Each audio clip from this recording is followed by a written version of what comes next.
côté de Netflix, j'ai aussi vu la saison 2 de Sandman, du coup, donc basée sur le comics de DC Comics Vertigo, du coup, écrite par Neil Gaiman, et bien sûr, il va falloir qu'on en parle des accusations de violence et de viol sexuel qu'on a pu avoir à l'encontre de Neil Gaiman, qui a fait que la saison 2 fut la dernière de cette série. Et personnellement, moi j'aime bien Sandman, parce que en fait, l'univers me fascine. Je trouve l'univers du comics très très cool. Et après la saison 1, je me suis un peu fait un récap de tout le comic, j'ai un peu regardé, il y a des longues vidéos qui récapent un peu le comics. Et c'est là que tu te rends compte qu'en fait, ils sont quand même extrêmement fidèles aux comics de manière générale. Et en fait, ce qui me fait plaisir avec cette série, c'est que à chaque fois qu'on fait des séries sur des divinités dans le monde de la télévision, c'est souvent des séries pour ados de merde, ou ensuite des ados qui sont peut-être des dieux cachés, ou des conneries comme ça, avec Percy Jackson, il y avait la série Ragnarok sur Netflix qui avait l'air éclaté au sol. Et là, ça fait du bien d'avoir une série sur des divinités qui suit des divinités, quoi. Là, les personnages principaux de ces séries, ce sont des dieux, en fait, ce sont des vrais dieux. Du coup, c'est une série qui nous permet de vivre le quotidien des dieux et qui nous permet de découvrir les différents panthéons de divinités qu'il y a partout dans cet univers-là, qui est super fascinant. Ce qui fait que déjà, la série, visuellement, est magnifique. C'est aussi ça qui est intéressant, c'est que déjà il y a ce visuel très très particulier où en saison 1, ils ont tordu ils ont étiré l'image, alors que je crois qu'en saison 2, ils ont un peu plus réduit justement la taille de l'image, donc il y a un côté plus aplati, mais qui a été conçu pour créer ce côté rêve dans l'imagerie de la série qui est réel, parce que c'est un peu la thématique de la série, ce sont les rêves, avec le personnage de Dream, donc joué par Tom Sturridge, qui était un acteur que je ne connaissais pas du tout, et Dream vraiment c'est le mec, quand tu le vois dans le comics, tu dis... Mais quel acteur peut jouer un mec pareil? Parce qu'à la fois il y a ce côté pâle, émo, ado presque, et à la fois c'est censé être un dieu qui est censé avoir le charisme d'un dieu, un charisme qui le rend immortel dans un sens. Et Tom Sturridge, je pense qu'on pouvait pas trouver mieux pour le rôle de Morpheus, c'est qu'il est absolument extraordinaire dans le rôle du Sandman, donc du dieu des rêves. C'est qu'il a ce côté un peu émo, froid, jeune dans un sens, mais il a une voix et une faciès qui le rend très charismatique, qui le rend très très noble en fait. Ce qui fait que ce personnage est vraiment extrêmement charismatique et fascinant aussi. C'est un personnage qui est très fascinant, c'est que du coup la saison 1 traitait du fait de reconstruire le monde des rêves. C'est qu'il avait été enfermé durant des années, et un jour il va réussir à s'enfuir, et chaque épisode était centré sur le fait de récupérer un item de son attirail, quoi. Donc il y avait des épisodes qui étaient intéressants par rapport à cela. Je me souviens surtout de l'arc avec John Deegan, je crois qu'il s'appelle, le Docteur Destiny, qui est un méchant de DC Comics, qu'ils ont un petit peu réinventé, parce que le truc c'est que dans le comics, il y a plein de trucs de l'univers DC. C'est qu'il y a Batman, il y a Etrigan, il y a Swamp Thing, il y a le Sandman des comics aussi, je crois qu'il y a la fille de Hawkman et de Wonder Woman, je crois. Là, dans cette série, il n'y aura pas tout ça, parce que comme c'est une série Netflix, et que c'est une série Netflix qui est en collaboration avec Warner, Warner n'autorise pas que l'on utilise des personnages d'ici connus dans cette série. C'est pour ça qu'au lieu d'avoir John Constantine, on a Johanna Constantine, par exemple. C'est qu'on s'est servi de l'ancêtre de Johanna Constantine qui existe dans un des volumes de Sandman, pour nous dire que sa prédécesseur que sa successeur dans le présent s'appelle aussi Johanna Constantine, du coup. Jouée par l'excellente Jenna Coleman, que l'on avait découvert dans The Serpent, ou dans Doctor Who, je crois, pour les fans.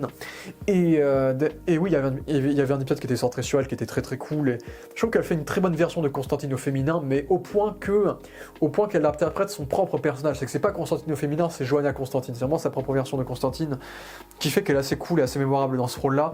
Mais j'avais beaucoup aimé les épisodes avec John Deegan, cet homme qui porte la pierre des rêves et qui est en train de manipuler le monde entier pour assouvir sa haine, entre guillemets. Il y avait cet épisode-là où il est en train de contrôler l'esprit de tout le monde dans un diner, et à la fin tout le monde s'entretuait et s'entretuait par rapport à leur péché, par rapport au fait que quelqu'un les trahit ou les trompait, etc. Et ça terminait en boucherie. Donc il y avait des intrigues très très intéressantes avec le personnage de David Thewlis qui était assez marquant dans cette saison 1. Et il y avait le personnage du Corinthien que je trouvais très très stylé, parce que déjà j'aime beaucoup Boyd Holbrook et j'adore ce concept visuel du mec qui a des dents à la place des yeux. Et il y avait il y avait tout son arc en tant que serial killer qui était assez intéressant en saison 1, assez cool. Un peu sous-côté, c'est vrai que j'ai trouvé la résolution de cet arc-là assez décevant, c'est qu'il se fait juste désintégrer par Dream. Donc c'est le cauchemar que Dream a créé, parce qu'il faut qu'il y ait des cauchemars dans ce monde. Et c'est un cauchemar qui va presque devenir attachant, parce qu'il va apprendre à aimer l'humanité et à vivre dans l'humanité, sauf que comme c'est un cauchemar, il va devenir un serial killer. Donc il y a une espèce de société de serial killers qui ont tous commis des meurtres un peu bizarres, qui est très particulier d'ailleurs. Par contre, il y avait une intrigue. Il y avait une intrigue avec une gamine dans la deuxième moitié de série qui était pas ouf, il me semble. C'est que en gros c'était une gamine qui pouvait créer un vortex, qui pouvait tuer le monde des rêves, je crois, il y avait un délire comme ça. Et je trouvais ça pas fascinant. C'est que à côté de ça, t'avais une meuf, t'avais une mère qui avait son mari qui était un fantôme qui était mort, qui était ressuscité dans une espèce de monde de rêve. Et en gros, l'objectif de cette femme-là, c'était de faire l'enfant qui deviendrait l'héritier de Dream. Mais moi, j'avais pas du tout trouvé cet arc-là intéressant. C'était Rose Walker, elle s'appelait, la gamine, Lita Hall, la daronne du coup, qui est censée être la fille, je crois, dans le comics de Wonder Man, Hawkman, etc. Bon là, ils ont enlevé tout ça. Mais du coup, j'ai pas trouvé ça en fait, le truc avec la saison 1, c'est que la première moitié, c'est trop bien, la seconde est un peu chiante. C'est un peu ça. Et en plus, la série, il y a un super casting, c'est que tu as une légende britannique, Stephen Graham, qui joue l'un des membres du Conseil des Rêves. Tu as Patton Oswalt qui joue le Corbeau. Tu as la Citrouille, c'est Mark Hamill qui fait la voix de la Citrouille. Tu as Charles Dance qui joue au début de la série aussi. David Thewlis, on a déjà évoqué, Jenna Coleman bien sûr. Donc on a un superbe casting très qualitatif. Et je pense que ce qui fait que j'aime beaucoup cette série, c'est vraiment les effets spéciaux qui sont sublimes. C'est quand je vois des panels du comic book, je me dis mais comment Netflix va nous faire un truc pareil, parce que pour moi Sandman c'est un peu de l'anti-Netflix, dans le sens où c'est pas l'histoire pour ados, c'est des histoires à grande échelle sur des divinités extrêmement métaphoriques, psychologiques, fantasmagoriques, c'est extrêmement particulier, extrêmement psychédélique. Et ils ont donné la thune, et je suis très content, c'est que visuellement la série est vraiment sublime, que ce soit le monde des rêves, les effets spéciaux sur le sable et sur les effets du pouvoir de Dream, sur les différents peuples que l'on découvre dans les deux saisons, que ce soit du coup les dieux nordiques, les enfers bien sûr. Donc il y a les rendus visuels sont absolument sublimes dans cette série, c'est magnifique. La série c'est vraiment du caviar en termes d'effets visuels, c'est magnifique encore une fois. Et oui, il y avait aussi l'épisode avec les enfers où tu avais ce combat psychologique entre l'ange Gabriel, Lucifer et Sandman du coup, qui était extrêmement intéressant visuellement aussi. Et d'ailleurs j'ai beaucoup aimé l'arc du coup de Lucifer qui en a marre d'être la reine des enfers et qui va donc donner les clés des enfers à Dream et qui va humaniser, parce que ça va être ça l'arc de la saison 2, ce sera d'humaniser les divinités, c'est ça qui est fascinant avec cette saison 2 là.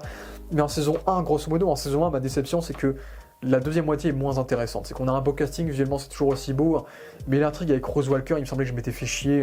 Je me rappelle qu'il y avait un gosse qui portait le costume d'une des versions de Sandman de DC Comics à un moment donné, qui faisait un peu comic book, qui était rigolo, mais il me semblait que je m'étais quand même bien ennuyé, quoi. C'était que, à part le Corinthien qui était sympa, vraiment la gamine et la daronne avec son mari mort, ça je m'étais fait chier, ça m'intéressait pas. Mais toute la partie avec David Thewlis, avec ses épisodes huis clos et les enfers, et Constantine et tout le début de la série, ça franchement c'était super cool. Et moi j'ai encore plus aimé la saison 2, c'est que là, un truc que j'ai pas évoqué, la série est extrêmement woke. Et ça si vous êtes extrême de quelque chose, ou si vous êtes anti-woke, ou si vous pouvez pas supporter voir des bisous entre deux garçons, oh, vous allez morfler. Vous allez morfler. La série, c'est le truc le plus woke que vous verrez dans votre vie, dans le sens où même par rapport aux comics, hein, c'est que par rapport aux comics, ils ont changé énormément d'ethnie et de sexe de plusieurs personnages. C'est qu'il y a des personnages qui sont censés être des hommes, qui sont des femmes, et qui vont donc avoir une relation avec une femme qui va créer une relation lesbienne, hein, du coup. Donc il y a plein de choses qui peuvent déranger certains fans des comics, mais qui vont en déranger beaucoup plus. Et il faut savoir que Neil Gaiman a toujours relaté dans ses œuvres ce côté très LGBT dans ses œuvres très fantastiques, alors que lui ne l'était pas forcément au vu de ses accusations du coup, mais du coup dans le comic Sandman il y avait déjà ce côté-là, il y avait déjà des romances homosexuelles, il y avait déjà ce côté-là, et je crois que c'est lui qui a demandé au showrunner de forcer encore plus là-dessus et de rajouter encore plus. Personnellement, j'avoue que des fois, ça me sort un peu de la série, je vais être tout à fait honnête, ça me sort un peu de la série de voir que littéralement tous les personnages dans cet univers sont homosexuels ou sont, voilà, ça me sort un peu du truc. Mais d'un côté, moi, c'est pas un truc que je rejette parce qu'on est dans une série sur des divinités. Et que ce soit les dieux nordiques ou que ce soit le concept des endless, des infinis dans cette série, les divinités ont le pouvoir de se métamorphoser, de changer de sexe et d'avoir des rapports avec une infinité de personnes différentes au cours de milliers d'années. C'est exactement comme les divinités nordiques, comme Zeus, qui s'est transformé en animal pour avoir des relations avec un animal, ou qui a dû se transformer en femme pour avoir des relations avec des femmes, par exemple. Donc Loki c'est l'exemple principal de ça. Loki, il a toujours été androgyne, hein, je crois, dans ce côté-là. Donc pour moi, comme Sandman, c'est une série qui parle de divinité au cours de milliers d'années, bah, je trouve que ça va bien je trouve que ça va dans le thème en fait, qu'on ait des couples homosexuels et des relations un peu comme ça de partout quoi. Ça rend la série extrêmement actuelle, peut-être un peu trop actuelle, mais je trouve que contrairement à des séries pour ados, bah, je trouve que c'est plus crédible dans ce côté-là, parce on est sur des dieux, ça dépasse le stade de l'homme, ça dépasse le stade de ah, lui il est noir, lui il est gay, battons-nous, tu vois, ça dépasse le stade des extrêmes et des êtres humains qui font la guerre pour n'importe quoi, tu vois, c'est des divinités, ils s'en foutent, tu vois. Donc pour moi, ça va dans le propos de la série. Et aussi, ce qui est intéressant, c'est qu'en saison 1, on avait aussi des épisodes bonus, d'ailleurs. Des épisodes bonus où, d'ailleurs, tu avais un épisode sous forme de dessin animé, où c'était un épisode sur justement, androgyne, justement sur Morpheus qui se change en chat. Et en fait, ce qui est intéressant, c'était un épisode sur le rêve d'un chat, il me semble. Et quand ils rêvent, bah, quand les chats rêvent des rêves, bah, quand eux ils rencontrent Morpheus en tant que dieu des rêves, bah, eux ils le voient en forme de chat divin en fait. Du coup, c'est super intéressant de le voir dans le point de vue des animaux aussi. Et il y avait aussi un épisode sur un littéraire qui était en manque d'inspiration, qui perdait un peu la tête, qui était très réussi aussi. Et une sur une sorte de déesse, de sirène, il me semble, de reine, qui était assez intéressant, mais mes souvenirs sont assez flous aussi, mais qui était aussi cool. C'est que le truc avec Sandman, c'est que Sandman, le comics en tout cas, c'est un comics qui est très épisodique. C'est beaucoup de filler, si on peut appeler ça du filler. C'est que tu as certains runs, c'est un arc linéaire qui va avoir un début et une fin. Et ensuite, tu as des runs, c'est juste un enchaînement de petites histoires. Et le truc, c'est que Sandman, bah, il y a beaucoup de petites histoires. Et ce qui fait qu'en vrai, Sandman, si on avait adapté tout le comics, on aurait pu faire 4 saisons. Facile. Et le truc, et c'est là qu'on va pouvoir revenir sur ce qui s'est passé, c'est du coup Neil Gaiman a été accusé de viol et d'harcèlement sexuel, ce qui fait que maintenant toutes les œuvres estampillées Neil Gaiman sont cancel. Ce qui a fait que cette saison 2 de Sandman est la dernière. Mais le truc, c'est qu'en vrai ça n'a pas trop de rapport, parce qu'il faut savoir que la saison 2 de Sandman, bah moi en tout cas, quand vous voyez la saison 2 de Sandman, elle avait déjà été tournée, quasiment terminée et écrite, etc. quand il y a eu ces accusations sur Neil Gaiman. Ben, ils n'ont pas pu changer grand chose à leur scénario, quoi. Quasiment toute la saison a été tournée quand on a appris ça. Et au fait, quand on voit la fin de la saison 2, ben, la fin de la saison 2, c'est la fin du comics. Donc en fait, la saison 2 a toujours été construite pour être la dernière saison. Mais à mon avis, ils ont fait ça parce que les audiences de la saison 1 avaient déçu Netflix. C'est que je me souviens qu'ils ont mis 6-7 mois à renouveler Sandman pour une saison 2. Ils ont énormément discuté avec Neil Gaiman et avec les showrunners pour renouveler la série pour une saison 2. Et donc je pense que comme la série coûte extrêmement cher, mais qu'en termes d'audience, c'est vraiment pile poil ce qu'il fallait, pas plus, mais pile poil ce qu'il fallait, mais ça a pas fait c'est quand même pas allé au-delà de nos espérances. Ben on va quand même vous donner une saison 2 parce que ça a quand même fait des vues, mais pas plus. La saison 2 sera la dernière parce que la série coûte quand même très cher, on peut pas faire un truc à plusieurs saisons, donc conclure en saison 2. Et c'est ce qu'ils ont fait, c'est qu'ils ont conclu en saison 2, et du coup, c'est ce que je vous disais, c'est du coup la saison 2 est extrêmement focus sur le personnage de Dream, de Rêve, de Morpheus, ce qui fait que beaucoup des petites histoires qu'on a dans le comics bah, ne sont pas adaptées, ne seront jamais adaptées, parce que maintenant que Neil Gaiman a été accusé de tout ce qui a été accusé, je pense qu'on n'aura plus jamais droit à une adaptation de ses œuvres, maintenant, malheureusement. Malheureusement parce que c'était des œuvres intéressantes, mais en dehors de ça, ben, Neil Gaiman c'est un connard, quoi, faut le dire. Donc bon. Mais franchement, j'ai été assez bluffé par la saison 2 de Sandman, parce que même s'ils ont enlevé la bonne moitié des arcs du comics, qui étaient surtout des arcs qui n'étaient pas centrés sur Morpheus, mais des arcs qui étaient centrés sur l'homme, sur les conditions de différents êtres humains au fil des décennies, et avec souvent à la fin Morpheus qui pop pour faire la morale de l'histoire. Il y a un côté très fable hein, dans Sandman. Bah là, ils ont plus ou moins adapté tous les grands arcs que vit Morpheus dans le comics, du coup, dans cette série. Et ça, je trouve que c'est quelque chose qui est très très bien fait pour le coup dans cette série, c'est qu'ils ont réussi à faire une saison qui est exclusivement centrée sur Morpheus, et du coup ils ont adapté tous les grands moments du comics centrés sur Morpheus. Parce qu'on on a notamment eu le droit à la grande rencontre entre les différents membres des Endless, du coup des Infinis, donc avec Destruction qui a disparu, Destiny qui fait d'ailleurs il fait très Thor, Chris Hemsworth-esque Destruction, Destiny qui est très charismatique dans son côté mystique. Du coup tu as du coup Désir qui est ce personnage transgenre qui fait très Joker, qui est très manipulateur, qui est assez imprévisible et qui est un personnage assez intéressant de ce côté-là, avec une DA très très glamour dans son univers à elle, ou à lui, bah Yel du coup, voilà. Aiel. On a le personnage aussi de Désespoir, qui elle a un côté beaucoup plus dégueulasse, beaucoup plus gourmandise, un peu glauque. Et tu as le personnage de Delirium qui est un peu qui est la petite sœur, qui est un peu une folle, un petit père Harley Quinn, qui est assez touchante. C'est un personnage qui est assez touchant parce que toute la série, elle veut essayer de retrouver son frère, puis elle veut essayer de retrouver son chien que son frère lui avait donné. Le chien d'ailleurs qui était très mignon. En plus, le chien était bien fait. C'était vraiment le chien. Ils ont pris un vrai chien, je crois.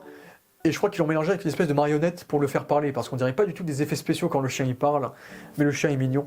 Voilà, il fallait que j'en parle. Je crois qu'il s'appelait Barnabas, je crois. Et donc on a le personnage de la mort aussi qui est intéressante, c'est que d'ailleurs le personnage de la mort, je trouve que l'actrice est très bien dans le sens où même s'ils ont changé son ethnie et tout, mais on s'en fout dans l'absolu. En fait, je trouve que c'est une réinvention très intéressante de la mort, très poétique, très belle. C'est que la mort, en fait, c'est une forme rassurante, en fait. C'est une forme qui, dès que quelqu'un meurt, elle va venir lui tenir la main et lui dire de venir avec elle et de le rejoindre dans l'antre de la mort, en fait. Et du coup, c'est super touchant et je trouve que c'est un personnage qui marche très bien, qui a une relation de grande sœur avec Dream qui est assez touchante parce que Dream à côté c'est un mec qui est très borné, très stoïque, qui essaye de ne montrer aucune émotion. C'est les règles sont les règles, il faut respecter les règles. Donc c'est un personnage aussi qui est très intéressant et il y a plein de relations qu'ils ont bien développées avec ces personnages-là. Il y a aussi le personnage immortel que Dream a rendu immortel et qui va devenir son meilleur ami presque, ça va devenir son meilleur pote avec qui il va boire un verre de vin tous les siècles, tous les ans je crois, qui est un personnage qui est très très cool et très attachant aussi dans le fait qu'il soit immortel, mais malgré le fait qu'il aimerait être mortel, il ne changerait rien de ça. Il veut quand même rester mortel et savoir que peut être le reste de sa vie, quoi. C'est un personnage qui, même s'il a tout vécu, il sait qu'il n'a pas tout vécu, quoi. Donc je trouve que ça aussi c'était une intrigue très très intéressante dans ces épisodes un petit peu, dans ces petites histoires que la série pouvait nous raconter. Et donc on a cette réunion des Endless, et donc on a toute cette intrigue qui va en fait humaniser Dream. En fait, toute la saison va nous montrer un Dream qui a été remis en question par les événements de la fin de la saison 1, où il a donné plus de liberté à ses créations de rêves, et avec des personnages comme Abel et Cain qui sont assez attachants. Moi j'étais très triste, je me rappelle de l'épisode où ils ont dû tuer le dragon là, le dragon de Abel et Cain, ça m'avait beaucoup... j'ai trouvé ça c'était tout mignon, c'était tout triste aussi ce truc là, pour donner du pouvoir à Dream. Donc il y avait tout cet arc où il avait eu une relation avec une grande reine d'Afrique qui avait battu une ville limite futuriste, limite c'était le Wakanda le truc.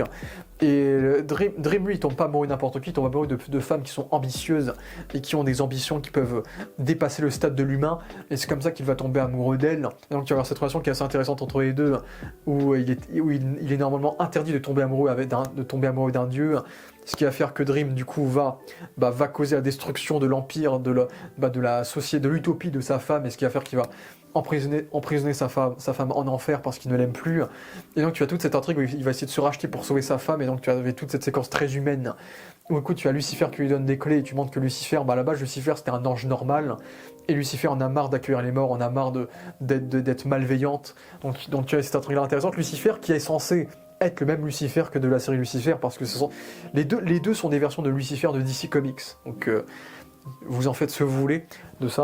À cause de ça, il va y avoir ce superbe arc, super cool, où tu as toutes les divinités qui vont envahir la maison de Dream. Donc il va organiser un repas envers tous les dieux pour essayer de récupérer la clé pour devenir le nouveau roi des enfers.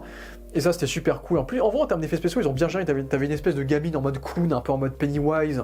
Tu avais une espèce de divinité, c'est juste un mec dans un coffre. Tu avais Azazel. T'avais Azazel qui avait une forme presque symbiotique. En fait, sa forme, en fait, c'est juste une multitude de bouches qui est super bien faite. Et tu avais les dieux nordiques avec Thor, avec Loki, avec Odin, qui étaient plutôt bien castés avec des bons designs, et ils étaient assez intéressants aussi. Donc moi j'avais adoré toute cette partie-là sur le grand repas des dieux, où au final Dream à la fin va donner la clé des enfers à Dieu, donc le dieu monothéiste, donc avec les anges qui sont avec lui. Donc moi j'adore quand on mélange les cultures des dieux, j'adore quand on mélange les cultures, c'est super cool, je trouve ça toujours super stylé. Donc moi j'avais adoré cet arc-là. D'ailleurs dans cette saison il y avait aussi Gleeson, l'acteur, j'ai plus son nom, mais Geoffrey de Game of Thrones, qui jouait le lutin Puck, donc le lutin du monde des elfes. Donc tu avais aussi tout un délire avec le monde des elfes, qui est un monde très fantasy classique où tout le monde est beau, tout le monde a une belle vie, tout le monde est magnifique, tout le monde boit de la bière, tout le monde fait la fête, tout le monde est content. Et tu avais cette femme qui, elle, croit tellement en Dream qu'elle va accepter qu'elle va être obligée de vivre chez lui en fait, et qui va être aussi un personnage assez intéressant. Et tu as Puck qui va former un team-up avec Loki, et donc tu vas avoir une espèce de romance un peu homo-collant entre ces deux-là qui va être assez intéressante, ou du coup, intéressant, où les deux vont essayer de kidnapper le bébé, le fils du coup de Morpheus. Bon, donc bon là il va y avoir des bails un peu kitsch, je sais qu'il y a la daronne à un moment donné qui va devenir l'avatar des trois sorcières qui sont censées condamner les dieux, et donc elle va devenir, je pense qu'ils ont fait ça en référence un peu au fait que dans le comics c'est genre l'une des filles de Wonder Woman je crois, parce qu'elle s'appelle Lita Hall, donc Hippolyta Hall, et donc elle va tuer tous les membres du rêve tous les membres des rêves, et ça aussi ça va être assez fun à regarder, de voir le monde des rêves être détruit. Donc avec le personnage de Lucienne, est cool, c'est un peu la Alfred de Sandman, et dans les comics c'est un homme, c'est un Alfred un peu plus classique, mais là j'ai bien aimé le fait qu'on la rende vraiment capitale et qu'on voit que Sandman il peut rien faire sans elle, c'est que c'est sa libraire, elle est beaucoup trop capitale pour qu'il puisse reconstruire le monde des rêves et manager le monde des rêves seul en fait. Donc il y a ça qui est aussi très très intéressant. Et ensuite il y a eu toute cette intrigue très forte avec le fils de Morpheus qui est Orpheus du coup. On découvre le monde de la Grèce antique avec tous les infinis, et on voit ce fils qui est censé devenir l'héritier de Sandman entre guillemets, qui est amoureux d'une femme, qui veut vivre une vie normale, qui veut faire éparpiller sa musique dans le monde entre guillemets, et qui pour essayer de ressusciter l'âme de sa femme va faire un deal avec les dieux, avec les dieux en fait. Je crois que c'était avec Hadès, hein. Les dieux géants, les deux grands dieux géants, je crois que c'était Hadès et sa femme, je crois que c'était un truc comme ça. Et là pareil, le rendu visuel est incroyable, c'est que t'as deux grands dieux géants face à un mec dans des enfers assez particuliers visuellement, et c'est super bien fait, les effets spéciaux sont vraiment impériales. Et donc, mais moi j'aime bien la musique de Orphée, assez touchante, bon un peu autotunée je l'admets, mais je trouve que la vibe autotunée donne un côté un peu divin à la chanson, je trouve, ce qui rend ça intéressant. Et donc j'ai vraiment trouvé l'arc de Morpheus qui va accepter la requête de sa petite sœur pour retrouver son frère, et qui va devoir rendre visite à son fils et sacrifier son fils pour retrouver son frère. Je trouve que c'était une intrigue assez intéressante parce que déjà on avait une petite relation assez marrante avec sa sœur qui est un peu en mode Harley Quinn, un peu plus fun, et derrière il y avait tout un bail avec il y avait tout un bail avec une espèce de déesse de la danse qui était jouée par une actrice de la série Punisher, qui était assez particulier. On voit que les actions de Dream peuvent tuer des humains sans le vouloir. Donc on voit que Dream s'humanise tellement au point qu'il commet des meurtres dans des endroits où il n'est pas censé avoir de pouvoir, c'est-à-dire tuer des humains. Donc il y avait aussi cet arc-là qui était assez intéressant d'un côté. Et sa relation de frères ennemis avec Désir qui était aussi intéressante aussi, où c'est un peu sa némésis, mais ça reste quand même son frère-sœur du coup. Et c'est vrai que j'ai trouvé tout le flashback et toute la séquence où Dream retrouve son fils très touchante. En plus, on a une intrigue avec Dream qui se fait sauver par Johanna Constantine durant la prise de la Bastille, où t'as Robespierre qui était le méchant de l'épisode. Bon, un Robespierre avec un gros accent anglais, mais bon, on fait avec, mais c'était cool de voir la France dans cette saison 2, et pareil, t'avais l'effet de la tête coupée de Orphée super bien fait, et tu as cette séquence un peu dark où t'as tous ces corps démembrés, t'as la tête qui est au milieu qui chante, et ça fait chanter tous les membres morts des corps et tout ça. C'est du Sandman, c'est de la fantasy, et c'est très cool, je trouve. C'est complètement barré, mais j'aime bien quand c'est complètement barré. Et donc le fait que son fils accepte de l'aider, et qu'en échange Sandman doit tuer son fils et le mettre interne à son calvaire, lui qui a vécu en tant que tête coupée pendant des milliers d'années. Je trouvais que c'était une séquence et une relation père-fils très très touchante, où le père accepte l'amour de son fils et accepte de délivrer son fils, et donc en faisant ça il accepte de se sacrifier lui, parce qu'en fait les dieux n'ont pas le droit de tuer leur sang, et donc en tuant son fils, en fait il est condamné à mort par les trois sorcières, et donc il sait qu'il va mourir. Et donc j'ai beaucoup aimé cet arc là, où il va demander à ses parents, donc son père et sa mère, le dieu du temps et le dieu de l'espace du coup, qui en fait s'en fichent de lui, c'est qu'il va mourir, mais ses parents s'en fichent. Et c'est là que tu comprends pourquoi ces dieux sont si froids et si omniscients dans leur froideur. C'est que leurs parents étaient pas mieux, c'est que leurs parents les ont créés pour des buts précis dans le fonctionnement de l'humanité, mais en dehors de ça, il n'y a pas d'amour qui soit, quoi. Donc il y avait cet aspect-là qui rendait Morpheus très très humain, le fait qu'il essaye d'appeler à l'aide de ses parents et qu'on lui dit non, ça le rend très très humain et très très touchant. C'était aussi quelque chose de très intéressant. puis on le voit dire au revoir à tout le monde avant de mourir, et ensuite il y a sa confrontation finale contre les trois sœurs, où il accepte de tenir la main de la mort et de rejoindre la mort du coup, donc dans la mort. Donc je trouve que là, et en parallèle, c'est vrai, en parallèle il y avait Loki et Puck qui avaient kidnappé son bébé, qui avaient cramé son bébé, mais comme le bébé était une divinité, le bébé était pas mort. Mais c'est vrai que t'avais cette intrigue-là avec Loki et Puck qui était sympathique, où à la fin ils se sont fait tuer du coup par le Corinthien, il me semble. Donc tu avais cette relation très très drôle, parce que du coup ils ont créé un nouveau Corinthien. Donc j'ai été très content de revoir Boydell-Brook. Donc ils ont créé comme dans le comics, donc ils ont créé un nouveau Corinthien, et ils ont inventé ça, c'est pas dans le comics, mais ils ont inventé cette espèce de relation de flirt entre Johanna Constantine et le Corinthien qui était très marrante et qui faisait un duo d'enquêteurs assez drôle. Et en plus à la fin ils assument plus ou moins cette relation amoureuse à la fin de la série, ce qui est assez beau, ce qui crée aussi une forme de rédemption au Corinthien qui était un connard en saison 1.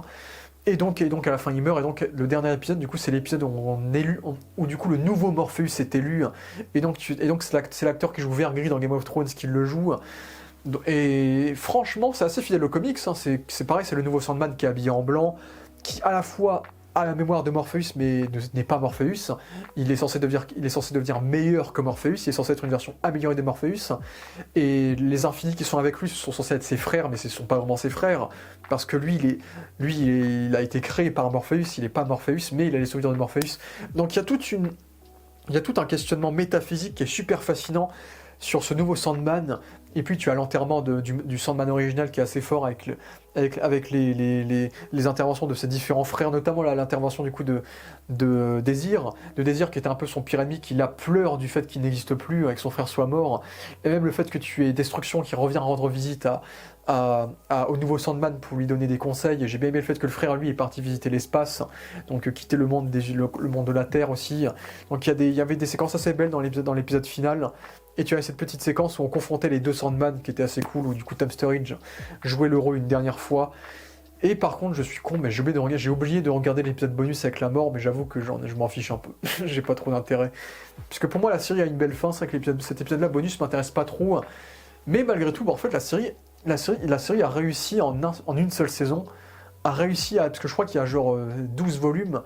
Bah, je crois qu'en saison 1, ils avaient adapté 2 volumes. Et là, je crois qu'ils ont genre adapté 6 volumes, genre.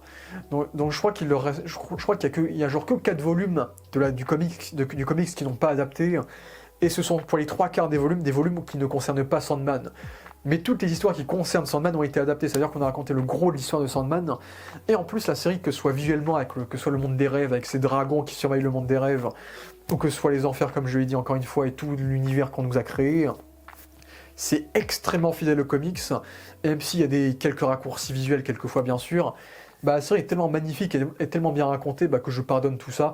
Et puis j'aime beaucoup la musique aussi, la musique est très très belle, le thème principal de Dream.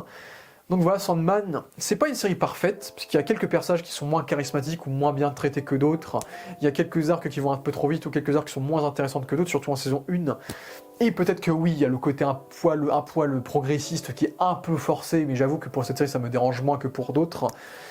Mais honnêtement, Sandman, je trouve que c'est une série qui est assez sous-cotée. Je trouve que c'est l'une des meilleures séries de super-héros, d'adaptation de comics, puisque ça reste DC Comics, Sandman.